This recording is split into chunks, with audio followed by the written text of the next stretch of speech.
Welcome to News for Scotland on the Scotland Channel. I'm Linda Robertson. Here are this week's Scottish news headlines.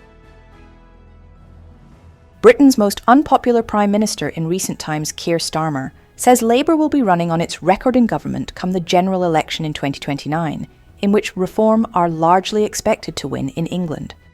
In a recent poll carried out by YouGov, Starmer scored -47 compared to Donald Trump's -11 after just 1 year in office. Yet Starmer, speaking to journalists at 10 Downing Street, criticised First Minister John Swinney for not focusing on the SNP's record in government instead of independence, without mentioning that the SNP's record is still generally way ahead of Westminster's disastrous misrule over that period, including the huge economic damage caused by Brexit, the Liz Truss mini-budget, the cost of living crisis, austerity-driven cuts, political scandals, the closure of Grangemouth, rising energy costs, and a crackdown on free speech.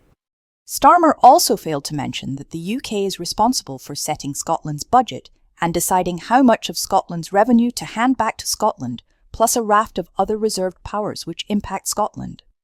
Despite his own government's record and unpopularity, Starmer described the SNP's record as appalling.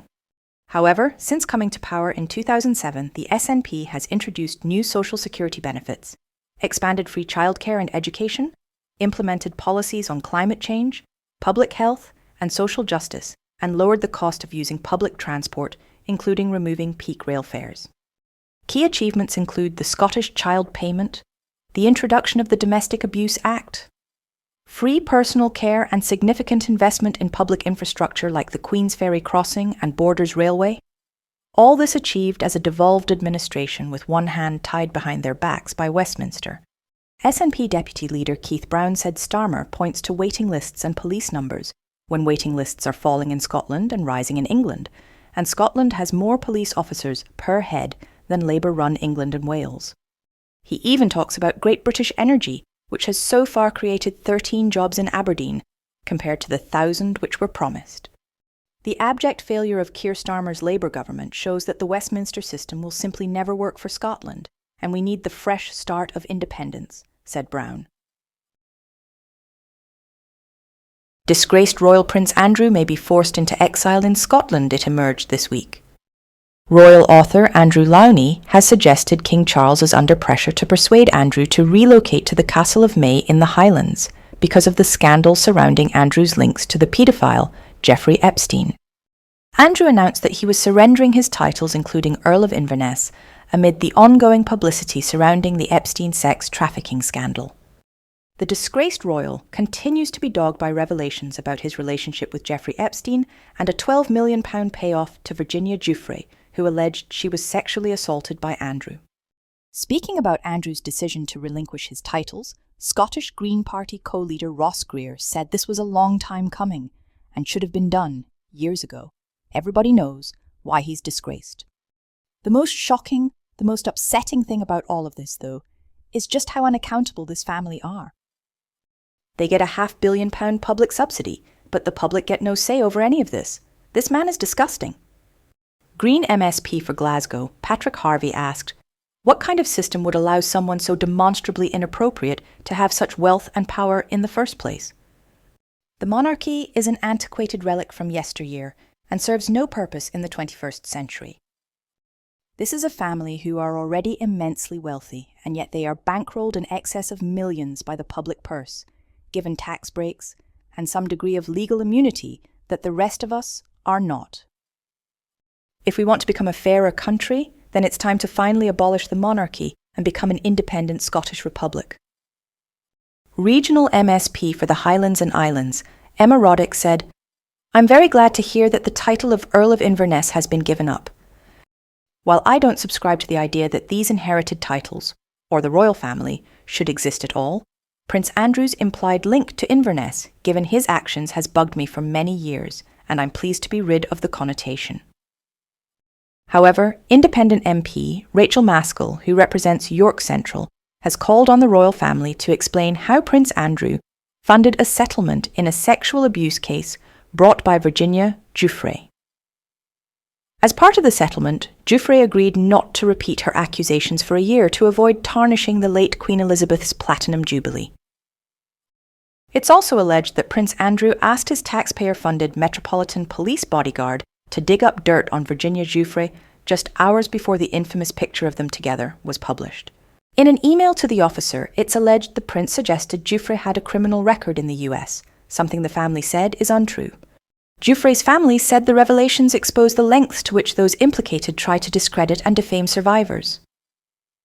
The truth will surface, and there will be no shadows behind which they can hide. UK Energy Minister and MP for Rutherglen, Michael Shanks, has denied Labour promised to create 1,000 jobs at GB Energy's Aberdeen headquarters, even though his boss, Kier Starmer, campaigning before the 2024 general election, pledged to do so. Instead, GB Energy's brass plaque Aberdeen headquarters employs just 13 people, whilst the firm's CEO is based in Manchester. Despite promises from Starmer last year that the energy firm would lower household energy bills, they have continued to rise, with Scottish bill payers paying among the highest energy prices in Europe and more than consumers in the south of England. This is despite Scotland producing vast amounts of its own clean energy, mostly through renewables. Aberdeen Central SNP MSP Kevin Stewart said Shanks's comments laid bare Labour's broken promises on GB Energy. He said the minister's comments showed that Westminster cares as much about creating energy jobs in Aberdeen as it does about bringing people's energy bills down. This is the same Labour government that stood by as Grangemouth workers were given redundancy notices whilst diverting funds to save refineries and steelworks in England, he said. Scotland cannot prepare for the widely predicted global economic crash because, as part of the UK, it has no meaningful economic levers to respond to a crisis on this scale. That's the view of English economist Professor Richard Murphy. Writing in the national newspaper, Murphy points to the economic chaos being created by US President Donald Trump with policies such as tariffs which, when they blow up, will cause shockwaves around the world. Trump has managed to turn grievance into a business model and contempt into a form of governance, and far-right populists around the world are mimicking his playbook. When the bubble bursts, says Murphy, Scotland, as part of the UK, won't be able to prepare for it because it is shackled to a system that assumes London knows best. Holyrood cannot borrow freely, or create liquidity, or stabilise employment, or meaningfully stimulate demand whilst it is part of the UK, said Murphy. The London Treasury dictates the size of the Scottish budget. The Bank of England sets monetary policy with no direct accountability to Scotland. When crisis hits, he said, Scotland will have to wait for help that may never come, bound to rules that were never designed for its needs. A major crash would expose the inadequacy of these arrangements. The bursting of Trump's bubble will be more than the end of one man's career. It will mark the collapse of a wider illusion that greed, anger and lies can substitute for competence, honesty and care, said Murphy. The same delusion has shaped Britain's politics for far too long, he added. The idea you can strip the state of resources and outsource responsibility and still claim to govern has run out of road, he said. The Scottish Greens have voted overwhelmingly in favour of decriminalising drugs and prescribing them through the NHS at their party conference in Edinburgh at the weekend. The idea is to create a system of legal regulation in a bid to minimise the harms associated with drug use, production and supply. Despite mainstream media and political opposition to the idea, it is backed by drugs reform group LEAP, Law Enforcement Action Partnership, which is made up of retired police officers who believe that the move would help remove the money from the illegal drugs trade and make it easier to work with addicts. The motion by Shetland Greens member Amy Garrick-Wright was also backed by MSP Maggie Chapman, who said the UK government's war on drugs policy has failed. Drugs policy is reserved to England posing as the UK, which means that MSPs don't have the power to make changes to drugs legislation because the Scottish Parliament is an executive branch of the English Parliament in London. The Scottish Government, like the Greens and organisations like LEAP, favour a health-based approach to the drugs problem, but the UK Government remain committed to enforcement only, which has failed to stem drug importation or the drugs trade in the UK. Starmer's UK Labour government has criminalised conscience by proscribing the peaceful protest group Palestine Action as a terrorist organisation, Green MSP Maggie Chapman said. During a motion on the issue, Chapman said, "When the UK voted to prescribe Palestine Action, it criminalised conscience to stand up for human rights when governments won't. It's the same logic that once branded Nelson Mandela as a terrorist, and history has judged this, and will do so again." "The prescription is about political convenience," she said. "Palestine is not a crime scene, but a call to our humanity, and the people of Gaza and the West Bank deserve solidarity, not censorship. Let us reaffirm that anti-apartheid activism is a moral duty and is courage in the face of complicity," Chapman added. If you're sick of the Anglo-British mainstream media gaslighting of Scotland and want to know what's really going on here, then please like and share this video and hit the bell icon to be notified of other great content from the Scotland Channel. If you wish to support our work, see our website, thescotlandchannel.tv for more details, and please consider making a donation at thescotlandchannel.tv/#donate. Thank you for your support. Scottish Greens co-leader Ross Greer told delegates at the party's conference in Edinburgh that the need for independence has never been more urgent. Greer said when the Greens were part of a coalition with the SNP, they hit the limits of what you can do under devolution. "Our experience in government convinced me even more than I thought would even be possible of the need for all of these decisions to be taken here in Scotland, and not by Westminster. And with the prospect of Nigel Farage as Prime Minister after the next election, the need for independence has never been more urgent," he said. Ross told delegates that his strategy for independence would focus more on building support for the movement, rather than obsessing over process. Co-leader Gillian Mackay, MSP, said Westminster has failed Scotland. "Imagine how much more we could do if we weren't stuck fixing other people's mistakes." Meanwhile, campaign group Believe in Scotland said the Yes movement overall has been stuck in neutral, claiming that people have become too frustrated to campaign. But, say the group, campaigning is the only thing that will set us free. Meanwhile, Alipur's Neil Hanvey said there's deep frustration with the established parties, leaving many voters unsure of how they'll vote. Among independent supporting voters, including SNP members, there is growing receptiveness to voting Alipur, not just in the by-election, but also on the regional list vote next year to max the yes. Scottish Greens co-leader Ross Greer has called out the anti-immigration rhetoric being peddled by Nigel Farage and Reform UK. He told delegates at the party's conference that it wasn't immigrants who hiked anyone's electricity bill, nor was it asylum seekers increasing rent prices, or trans people making food shops unaffordable. "We're here to call out the BS on those kinds of lies," he said.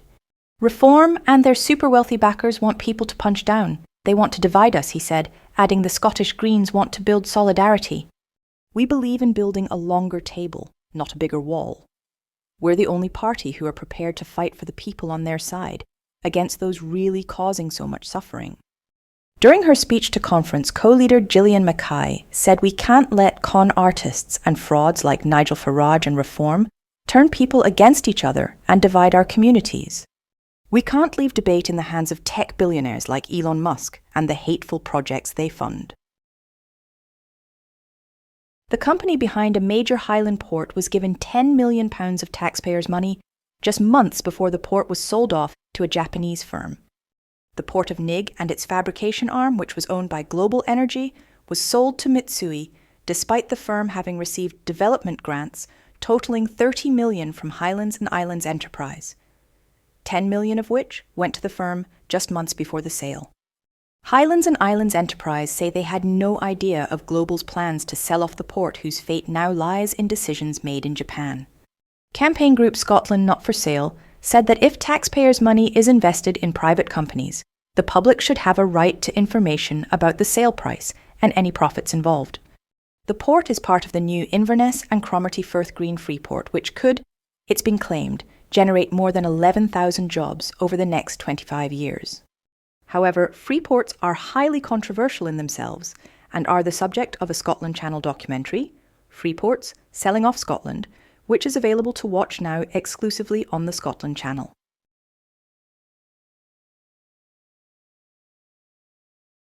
Scotland becoming independent would be a win for Vladimir Putin, according to UK Defence Procurement Minister Luke Pollard. The outrageous claim was made to journalists in London this week during an attack on the long-standing SNP stance of removing England's nuclear weapons from Scottish waters if the country leaves the UK. The thing that Putin fears most about the UK is our nuclear deterrent, the minister claimed. Pollard said the Scottish government's position of removing England's nuclear weapons from Scotland meant submariners were seeing their hard work effectively attacked. "I'm very mindful that the future of Scotland is very much down to the people of Scotland," he added, failing to mention that that right is currently being blocked by the government in England. Pollard's comments were described as crass by SNP Defence spokesperson Dave Dugan MP. "It is unbelievably crass that a Labour minister is using Putin's illegal invasion of Ukraine as a political attack. He should do the right thing and apologise." Successive Westminster governments have committed to billions on nuclear bombs while cutting conventional troop numbers. It is conventional defence forces that will protect us from the threats we face today, not weapons of mass destruction on the Clyde, said Dugan. Don't miss our forthcoming film, Top 10 Most Crazy Claims Unionists Make, available to watch exclusively on the Scotland Channel from November 20th. The UK government is refusing to meet the cost of added security for US President Donald Trump and Vice President J.D. Vance's recent visits to Scotland, totalling £26 million. The Scottish government is calling on the English government, posing as the UK, to reimburse the money, but so far they've refused despite the fact they maintain Scotland is not independent and the fact that Scotland has no say over its budget, which is set by England, and has no say as to who can and cannot come to Scotland. The US President spent 4 days in Ayrshire and Aberdeenshire in July visiting his golf courses, while the US Vice President spent around 4 days in Ayrshire the following month. The devolved Scottish administration is not permitted to overspend its budget under Westminster rules, even though unionists continue to claim Scotland is running a deficit. Scotland is expected to meet the costs of all government services and spending in Scotland with a diminishing real terms budget set by another country, which makes no allowances for visits such as Trump's. The UK government is set to override Scotland's devolved government by investing directly in Scottish college courses useful to the arms sector. Luke Pollard, UK Defence Procurement Minister, has said the UK government is discussing investing directly in Scottish colleges to tackle skills shortages in the sector. Education is fully devolved to Scotland, meaning it is for the Scottish Parliament to decide on funding for further education institutions. Aberdeen's IKEA store is set to close down just 9 years after it first opened. The Swedish retail giant confirmed the store at the Wellington Circle Retail Park will be closing, which means Aberdeen shoppers will be forced to drive more than 2 hours to IKEA's Edinburgh or Glasgow stores. It's not known how many jobs will be lost. A rare bird common in the warmer climates of Asia and Africa has flown into Renfrewshire's Loch Winnoch RSPB reserve. The glossy ibis is a rare visitor to Scotland, with this bird's first ever visit to the Renfrewshire area. The glossy ibis has also been spotted in other Scottish reserves, including 7 at the RSPB's Barons Hoff Nature Reserve in Motherwell and at the Loch Gruinart Reserve on Islay. That winds up our stories for this week. Join us again next Friday at 7 p.m. or anytime thereafter. Thanks for watching.